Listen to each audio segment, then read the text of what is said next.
Stage असेल आणि याच्या पुढेही स्टेजवर तुम्हाला येण्याची संधी आपला पाल्य नक्कीच करेल, तशी हमी मी त्यांच्याकडून देते की असे प्रसंग वारंवार येऊन. आणि मी 2000 पासून विद्यार्थ्यांना एकत्रीकरण करणं आणि उत्तीर्ण विद्यार्थ्यांचा सन्मान करणं असे कार्यक्रम केले.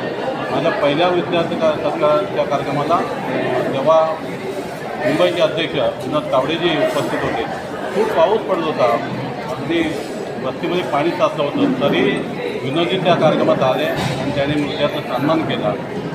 नंतर तोच प्रक्रिया सतत आम्ही चालू ठेवली. 2000 पासून आत्तापर्यंत प्रत्येक विद्यार्थ्याच्या घरी जाणं आणि त्याला शाबासकी देणं, त्याचा सन्मान करणं.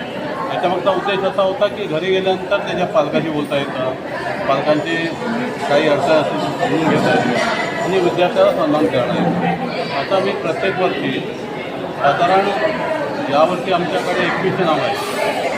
मी 1730 विद्यार्थ्यांपर्यंत पोहोचू शकलो. अजून एक 300 लोकांपर्यंत पोचायचं आहे, मला जायचं आहे त्याचं.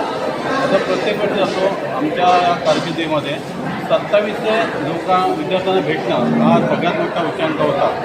आम्ही जूनपासून सुरुवात करतो ते गणपतीपर्यंत विद्यार्थ्यांना घरी जात असतो आणि त्यांना भेटून त्यांना शुभेच्छा देत असतो.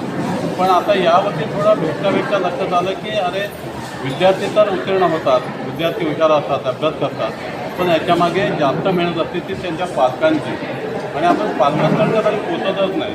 तर यावेळी आपण एक निश्चय केला की यावेळी आपण जे 12वी उत्तीर्ण विद्यार्थी आहेत त्यांच्या पालकांचा सन्मान करावा, त्यांना एकत्रीकरण करावं, त्यांच्याशी बोलावं, त्यांच्याशी विरोध करावं, त्यांच्या अडचणी समजून घ्याव्यात. आणि म्हणून आपण आज या ठिकाणी साधारण 100 विद्यार्थ्यांचे पालक की झोपडपट्टीमध्ये मी आता बोलताना सांगितलं की बरेच विद्यार्थी आहेत ना 8वी 9वी 10वी नंतर हे सोडून देतात, शिक्षण घेत नाही का.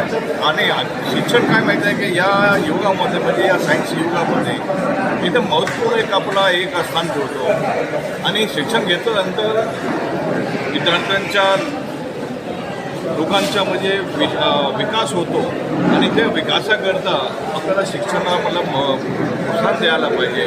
आणि त्या निमित्ताने महादेव साहेबांनी एक चांगला कार्यक्रम आज आयोजित केला. असंच कार्यक्रम मला राबवतो आणि हे भरायची आहे अशी ग्वाही द्या ना मुलांना.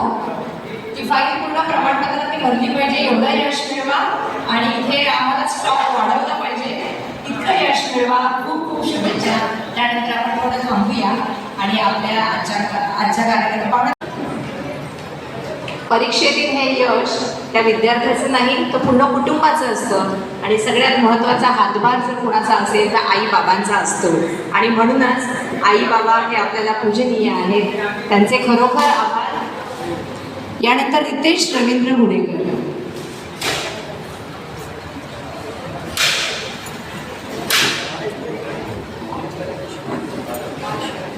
सरस्वतीच्या फोटोच्या बाजूने आपण व्यासपीठावर यायचं आहे. रितेश रवींद्र हुडेकर चेंबूरमध्ये हा विद्यार्थी राहत. त्याचबरोबर आई बाबा आलेत का? काही कारणास्तव आई बाबांची उपस्थिती नाही आहे, पण कुटुंबातील व्यक्ती आलेली आहे. जोरदार टाळ्यांनी आपण त्याचं कौतुक करूया.